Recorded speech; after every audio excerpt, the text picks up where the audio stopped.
Hello, everyone. Before I move on to welcoming you to my podcast, I feel like I owe you an apology for skipping so many weeks without a single session. This was due to the political situation, which is rather unstable and not exactly the best in Georgia, as you probably know. And the truth is that nobody, including my wonderful and amazing team here, none of us had the courage to do any podcast at all, except regarding the Georgian politics. Well, we probably should not confuse politics with art, because we're talking about art here.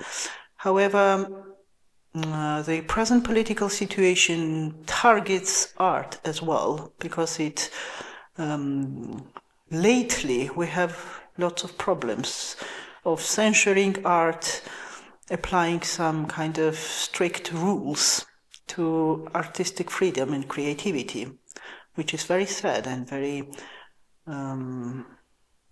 troubling for our country, especially when we look back at the tradition and legacy of historical Georgian art. This is quite unhealthy.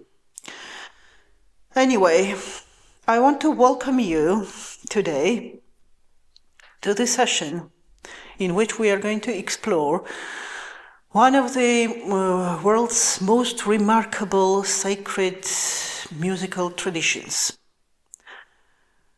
As you probably remember from my previous podcasts, Georgian singing is acknowledged by UNESCO as World Heritage, as part of World Heritage, and it counts over 15,000 years of unbroken tradition. Well, at least when it comes to sacred tradition, sacred music.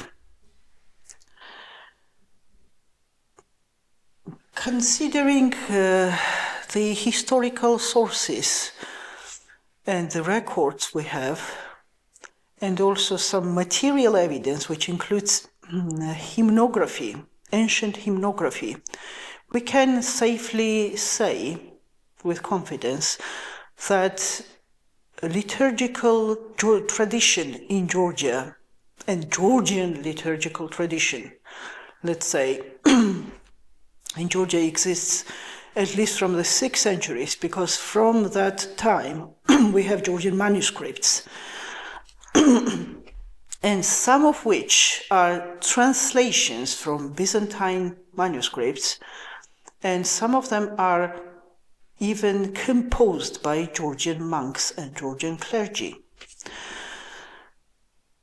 However, it was only in the 10th century when we begin to have the manuscripts of notation. The Georgian hymns became, the music itself became recorded in manuscripts using neumes. It owes a great deal to the name of Saint Gregory of Hansta, who in Daugalarjati, in the monastery of Hansta, which is a present-day Turkey, established a center for reviving Georgian cultural liturgical tradition, such as iconography, stonework, even architectural designs, and music very much. And it also owes to the name of Mikhail Modregili, who was a calligrapher and a composer himself. And he also composed hymns, the collection of which is called Iadgari. And there are other Georgian monks. Most of them are canonized as saints. And we have the hymns, Georgian hymns composed by them. It is exactly in the same time, in the 10th century, when Georgian national elements begin to flood into our hymnology, such as, for example, Tropari and Gondagia to the local saints, or the saints like Saint Nino, Saint George, which are still considered as Georgian saints, not ethnically Georgian themselves, but very much venerated, especially venerated by Georgian people. Georgian music, sacred music and hymnography very much follows the Byzantine tradition of 8 tones. If you're familiar with liturgical tradition, and many of you probably are not, so I will just tell you that the liturgical cycle of the church is built on this 8-tone tradition, which means that each week in liturgical cycle in the church has one tone. It usually begins on Paschal time, on Easter. The tone 1 is 1 week, and then it goes to 8 tones, and after 8 weeks it goes back to tone 1, and this is how it goes, so that the whole year counts about 4 or 5 turns of these 8 tones. So the development of Georgian musical tradition was seriously threatened in the 19th century when Georgia was annexed by Russia and the autocephaly of the Georgian church was abolished. So the Russians decided to replace Georgian singing in churches by their own.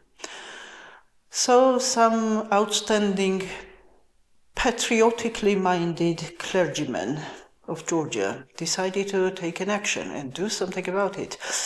And they decided to record those Georgian music, Georgian chants, in the notation, which is Western practice and this 5-line system notation, which is called the staff, I think.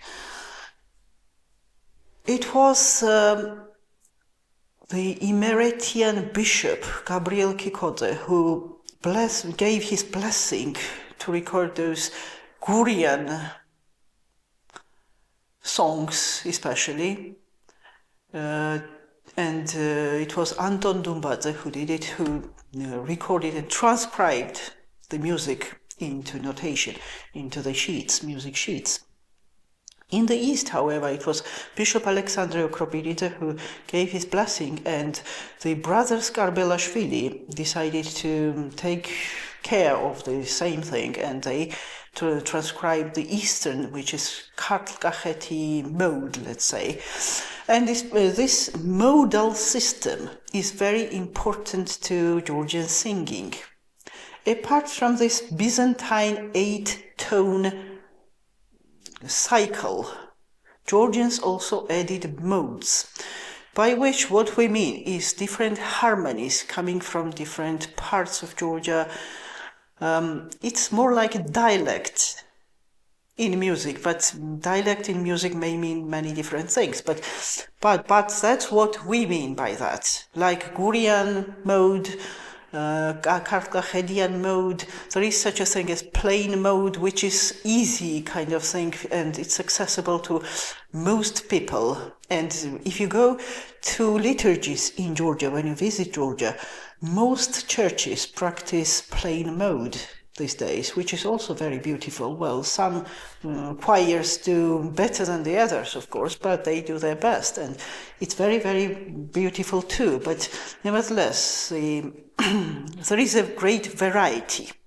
Even if you do not know which mode is which song, it still doesn't matter. They all are beautiful and wonderful, but there is a difference. If you are familiar with Georgian music, then you will know the difference.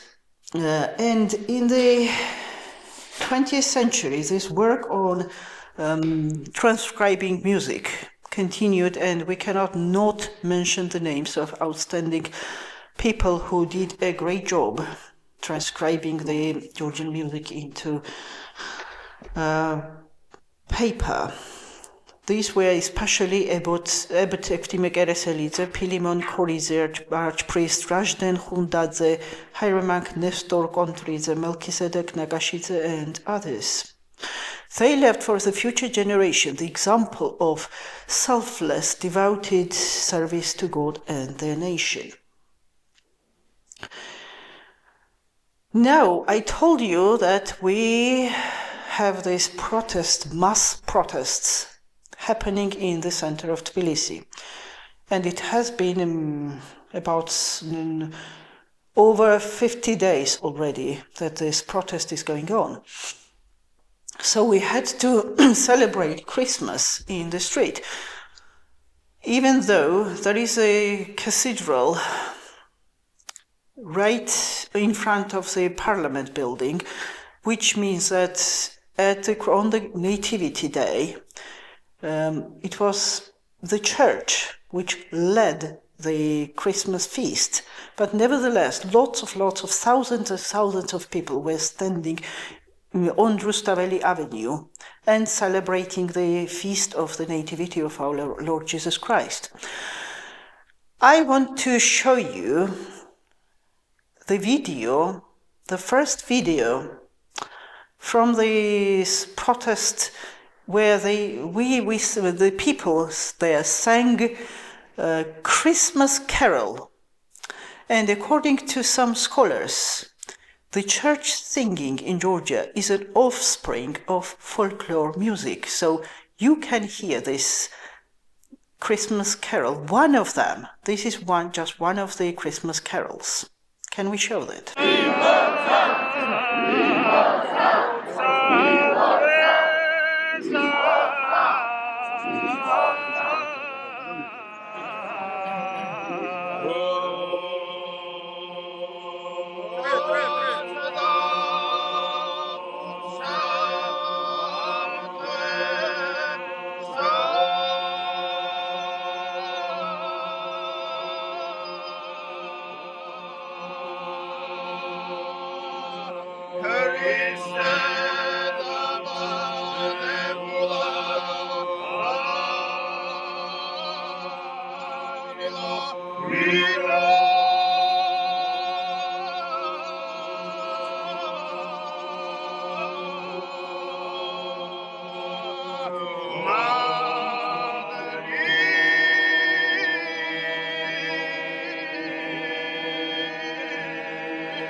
So this Christmas carol was Cachetian mode, let's say, Cachetian mode, and you can notice that it's very, very embellished. It's not easy to sing, let's say. So Georgian singing, especially the church singing, you have to be trained, especially to be able to sing it. And Speaking of different modes, I picked two versions of Shen Harvenachi, which means you are the vineyard, and it is a song dedicated to the Mother of God. And the first one is a Gelati version, but it also was arranged by Zakaria Paliashvili, who was a great Georgian composer, even though he was actually a Roman Catholic himself. But nevertheless, the song which was arranged by him is greatly sung in the church today. It's absolutely beautiful. Let us hear the second video, shall we?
So this was a Gelati version of Shechar Venachi, and now I want you to hear the Gurian version of the same song.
Now, it is difficult for me to show you the whole liturgy, of course, which is filled with these Georgian chants, and they all are beautiful and wonderful, marvelous. But I decided to pick just some of them. One of them is Trisagion, which I really want to show you, which is a prayer to the Holy Trinity. And if you hear this particular version of Trisagion is, you may agree with me that it's almost like the sounds of angels, like angelic voices that come to the hearer. Can we hear this song?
Now, if you go to many churches here in Tbilisi, in the center of Tbilisi, let's say, you may observe that these so-called lay churches, let's say, have more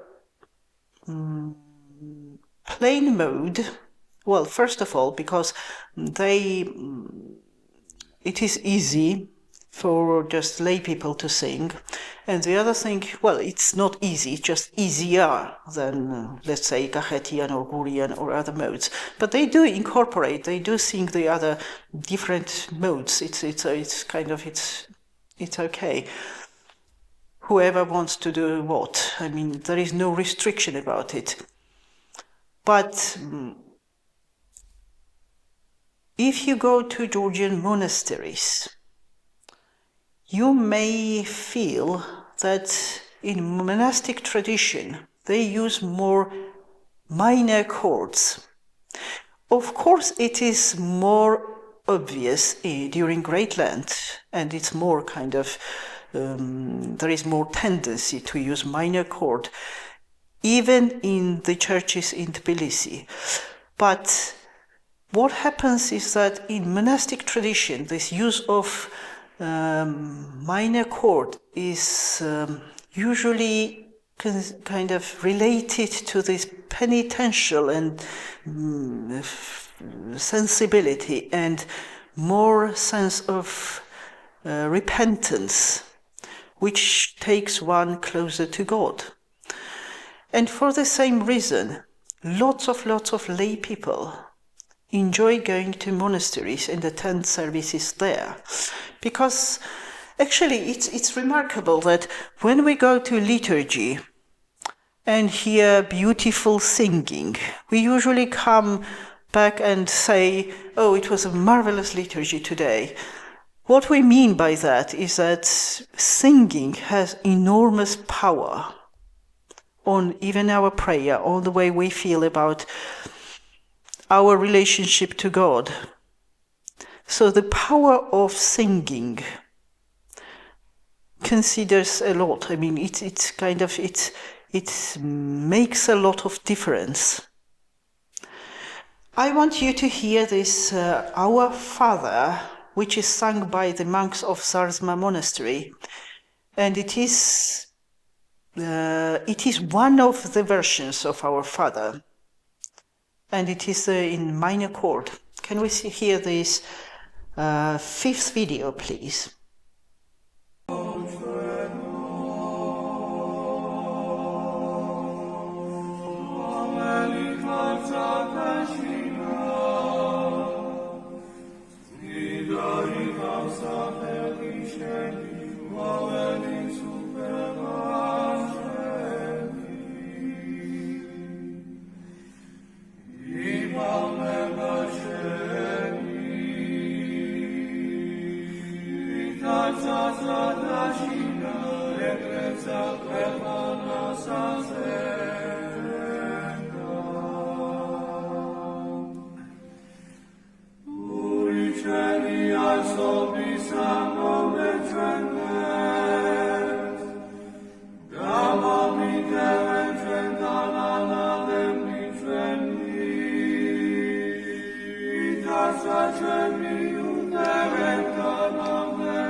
Now, when we speak about monastic tradition, in monasteries, singing is taken in everyday reality, not just in liturgical singing setting.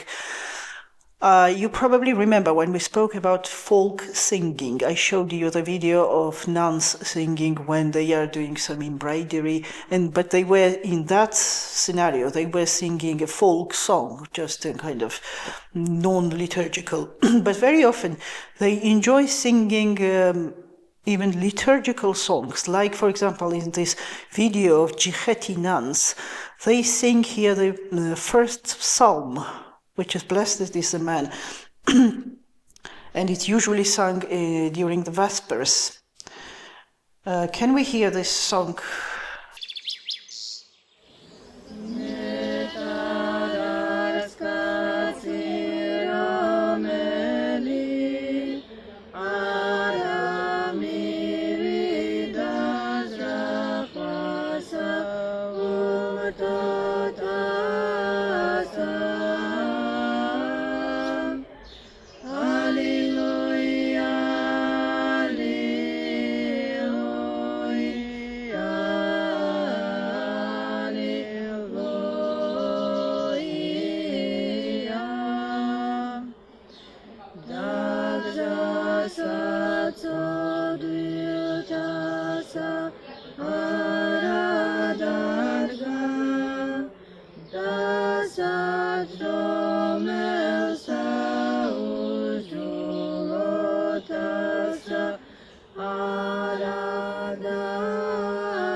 As I've already mentioned, the minor chord is even more emphasized during Great Lent, because the Great Lent is a time of repentance. It is a time when we try to purify our senses to become more perceptible, more open to the mercy of God and to the divine grace.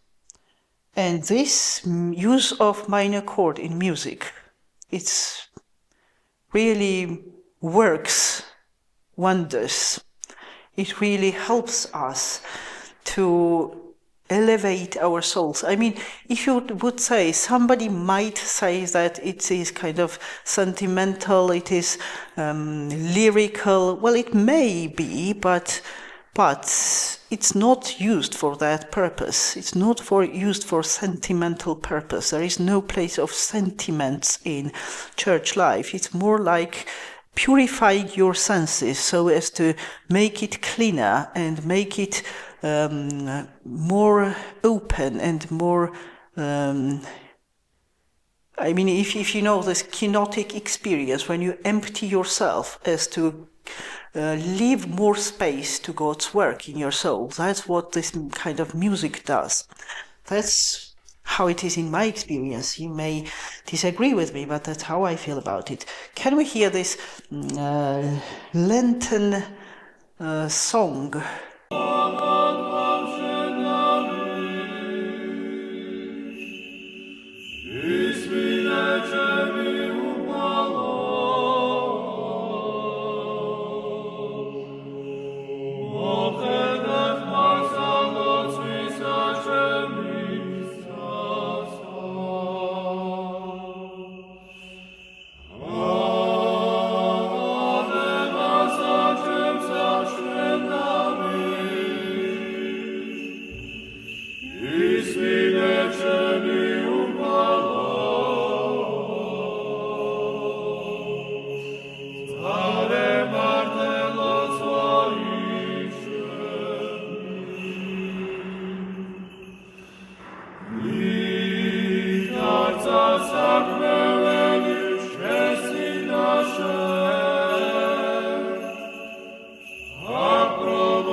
Well, after the use of minor chords in Great Lent and in this monastic tradition, we have to come to the major chord, which is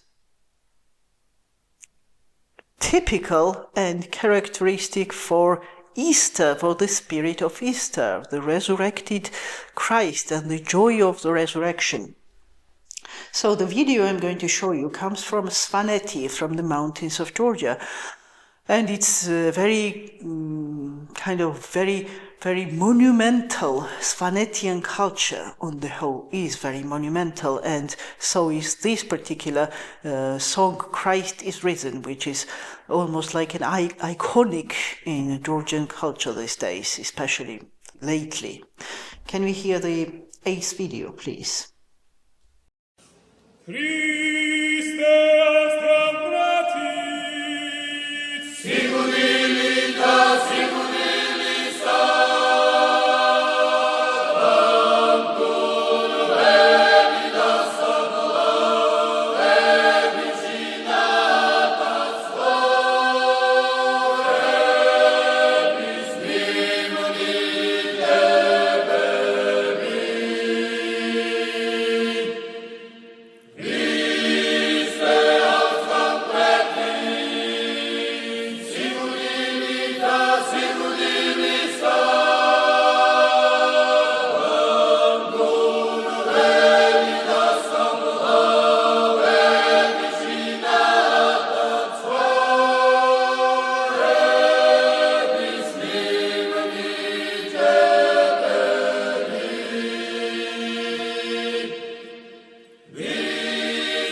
we speak about the Georgians singing this plain mode or this mode or that mode, we have to mention that we owe a great deal to our Catholicos Patriarch Ilya II, who and his efforts to revive Georgian national traditional elements in liturgical worship.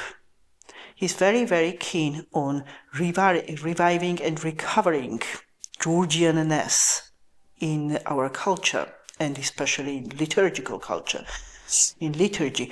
So lots of young people these days go to special schools which were opened by his blessing, and they do learn and study how to sing. Lots of them are even choir directors themselves, and they run their own choirs. These kind of choirs of young people appear almost in all the churches of Tbilisi.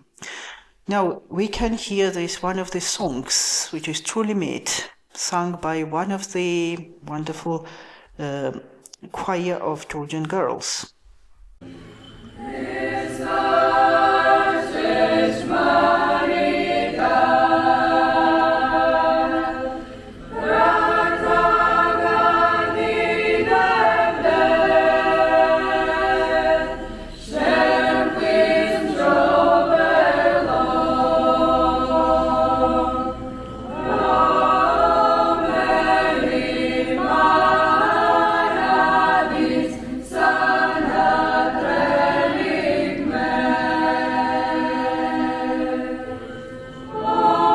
Speaking of Georgian church singing as the offspring of Georgian culture, you might remember when we spoke about folklore, folk music, I told you that in many cases, Georgian folk music merges with church music and in the other way around, like it was the case with You Are the Vineyard, and it is very much the case with Many Ears, which is true in Georgian, Mraval Jamieri.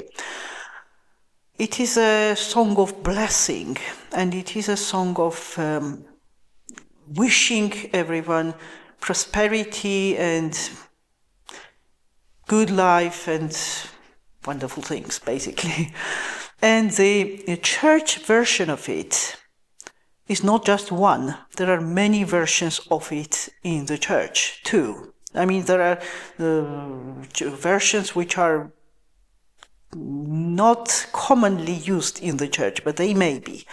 But there are specifically church versions of it, and I want you to hear in the end, this is our last video, and I want you to hear this song, Many Years, sung by the monks of Zarzma Monastery again. Well, I tend to use a lot of Zarzma Monastery choir because they are actually one of the best singers in Georgia. So please, can we have the 10th video?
Now, this is what I want to tell you today about this wonderful Georgian church music, liturgical music.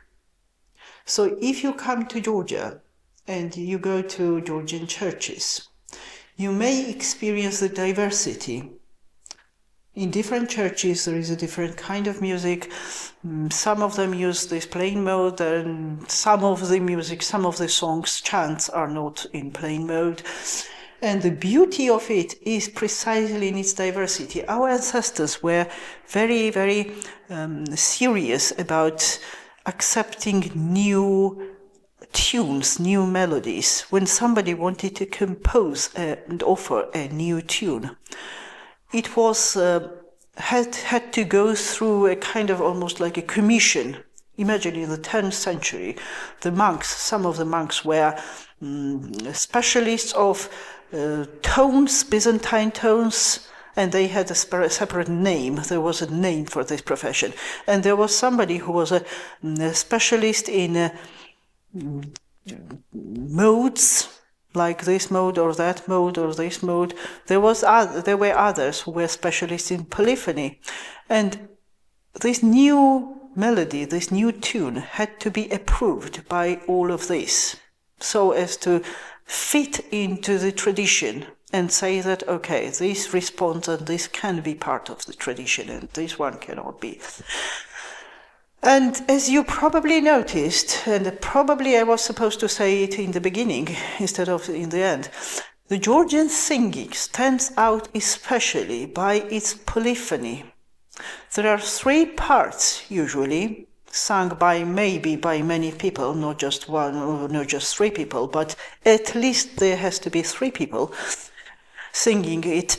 And the higher part is like topping what the second part does, and the second part is usually the main tune, the main melody, the main one, and the bass is like vibrating in the background.